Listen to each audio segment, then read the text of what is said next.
आज मैं दिल्ली के लोगों के लिए दो बड़ी घोषणाएं करने के लिए आया हूं कि हर महिला के अकाउंट में हर महीने हजार रुपए डलवाएंगे। उन्होंने पैसे बांटते हुए पकड़े गए थे, वीडियो वायरल हुई थी। 1100 रुपए दे रहे थे पर व्यक्ति को वोट के लिए। तो बताइए सर, वो बीजेपी से तो सारी पार्टी से देती हैं, कोई दारू पार्टी नहीं। नमस्कार दोस्तों, मैं राजीव चौधरी। दिल्ली और उसकी राजनीति लगभग अपने पूरे जोश में थी। नेता अपने घरों से निकलकर वोटरों के चरण रज ले रहे थे। जगह जगह लंगर और भंडारे चल रहे थे।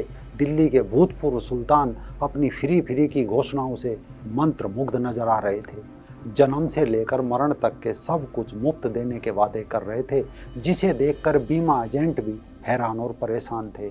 जहां अभी तक बीमा एजेंट मौत के बाद के फ्री मिलने वाले फायदे बताकर आम लोगों की कमाई चूसते थे, अचानक जनता को नेताओं की आवाज़ सुनाई दी, जिसमें मुफ्त दवा थी, मुफ्त जांच थी, लगभग मुफ्त राशन था, मुफ्त शिक्षा थी, मुफ्त विवाह था, मुफ्त जमीन के पट्टे थे, मुफ्त मकान बनाने के पैसे थे, बच्चा पैदा करने पर पैसे तो बच्चा पैदा ना करने पर नसबंदी के पैसे मिल रहे थे। स्कूल में खाना मुफ्त था, बिजली मुफ्त थी, तीर्थ यात्रा तक शामिल थी, जिसे देखकर अन्य राजनीतिक दल भी इसमें कूद चुके थे।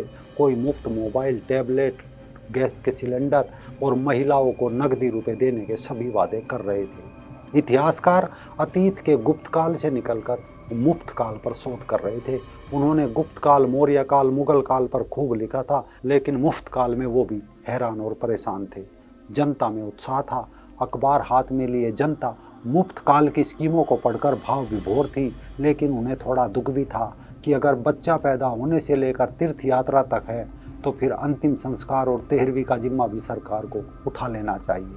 इतना सब कुछ होने के बाद भी कोई खुद को मुफ्तखोर सुनना पसंद नहीं कर रहा था। मार्क्सवाद, माओवाद, दक्षिणपंथ, राष्ट्रवाद, क्षेत्रवाद, हिंदूवाद, भाषावाद, जातिवाद सब कोमा में जा चुके थे। मुफ्तवाद धड़ाधड़ चुनाव जीत रहा था। शायद लोकतंत्र में वो लोग पछता रहे होंगे जो कभी 150 रुपये या दारू के अद्धे पौवे में अपना कीमती वोट बेच दिया करते थे। उन्होंने सपने में भी नहीं सोचा होगा कि एक दिन ऐसा भी आएगा, बच्चा वो पैदा करेंगे, बाकी सब कुछ केजरीवाल फ्री दे जाएगा। देश में गरीबों की संख्या में निरंतर वृद्धि चालू थी। एक गरीब सरकार के भरोसे 10-10 गरीब पैदा कर रहा था, क्योंकि उसे जननी सुरक्षा योजना के तहत गर्भवती महिला की डिलीवरी होने पर सीधे उनके बैंक अकाउंट में 6,000 रुपये दिए जा रहे थे। यानी एक बच्चा पैदा करने पर 6,000 रुपये उसे मिल रहे थे, और सरकार इस योजना पर सालाना 1600 करोड़ से अधिक रुपए खर्च कर रही थी। 6,000 वाला बच्चा जब थोड़ा बड़ा हुआ तो राशन कार्ड में उसका नाम दर्ज हो गया। प्रधानमंत्री गरीब कल्याण योजना के तहत हर महीने 5 किलोग्राम तक मुफ्त राशन उसे मिलने लगा, क्योंकि राष्ट्रीय खाद्य सुरक्षा कानून के अंतर्गत सरकार गारंटी देती है कि कोई भूखा नहीं रह सकता, सरकार उसे मुफ्त राशन देगी। अब इसके बाद उस बच्चे की पढ़ाई लिखाई यानी शिक्षा की चिंता बिल्कुल उसके माँ बाप को नहीं थी, क्योंकि देश में शिक्षा के अधिकार कानून के तहत सरकार बच्चों की शिक्षा का भी ठेका ले रही थी, और इसमें 6 से 14 साल तक के बच्चों को ना तो स्कूल की फीस देनी होती, ना यूनिफॉर्म, ना बुक, ना ट्रांसपोर्टेशन का खर्चा, यानी सरकार वो सब कुछ खुद वहन कर रही थी। अब अगर किसी को स्कूल में गए बच्चे की भूख की चिंता हो तो बिल्कुल ना करे, क्योंकि वहाँ भी मिड डे मील जैसी स्कीम उपलब्ध थी।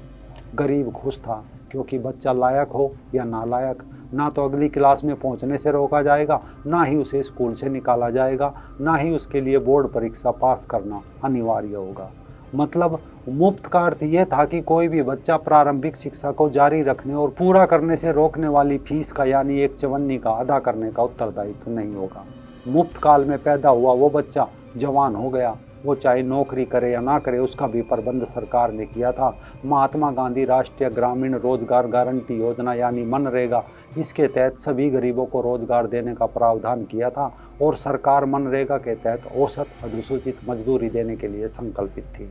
अब अगर कोई सोचे कि यहाँ तक तो सब ठीक है, पर उस गरीब के पास अपना घर भी तो होना चाहिए, तो मुफ्त काल में सरकार ने उसका भी प्रबंध किया था। प्रधानमंत्री आवास योजना में मकान बनाने को मुफ्त जमीन, 2 लाख रुपए में 2 कमरे का मकान देने की योजना भी उसके लिए थी। जब केंद्र सरकार ने उसे रहने को घर प्रदान किया तो दिल्ली सल्तनत में बैठे सुल्तान की तरह कोई ना कोई सरकार उसे मुफ्त बिजली और पानी भी प्रदान करने लगी।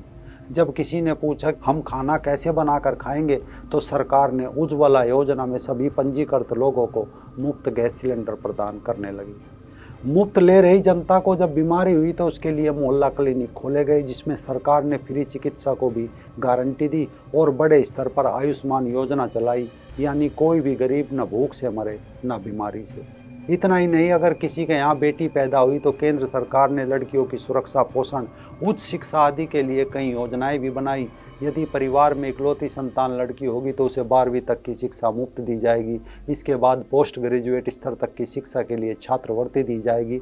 और यदि परिवार की दोनों संतानों में दोनों लड़कियां हैं तो दोनों को सभी तरह की फीस में 50% छूट भी दी जाएगी। इन योजनाओं में शादी सगुन योजना भी शामिल थी, यानी उसकी शादी का खर्चा भी सरकार ही उठाएगी। इसमें खास बात यह थी कि लड़की यदि अगर अल्पसंख्यक समुदाय से है तो योजना में शादी से पहले स्नातक की पढ़ाई पूरी करने वाली अल्पसंख्यक समुदाय की लड़कियों को सरकार 51,000 रुपये भी प्रदान करेगी।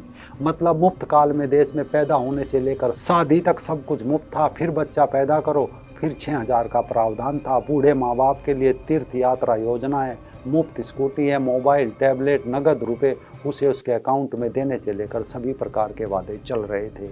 अब कुछ लोग सोच रहे होंगे कि इससे फ़र्क क्या पड़ता है, तो समझ लीजिए इस सब का बोझ मिडिल वर्ग ढो रहा है। वो इनकम टैक्स से लेकर तमाम GST में उलझा हुआ है।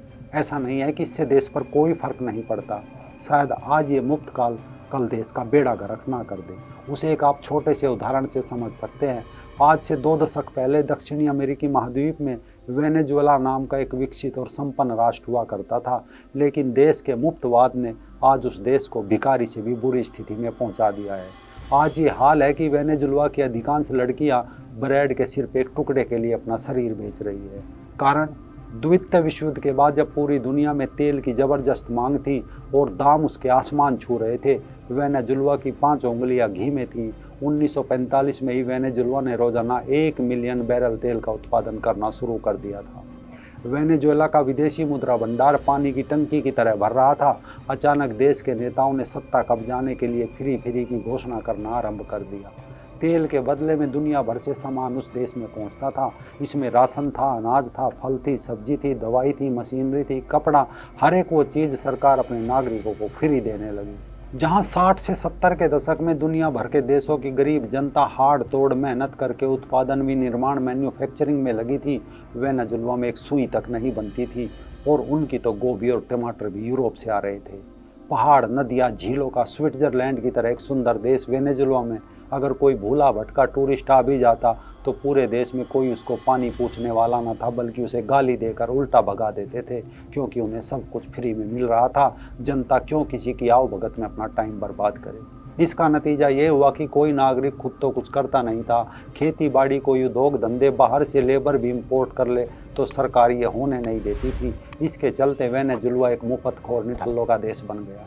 फिर एक दिन तेल के दाम गिरने लगे। सरकार की एक तेल कंपनी थी PDVSA यानी पेट्रोलियोज डी वेनेजुएला।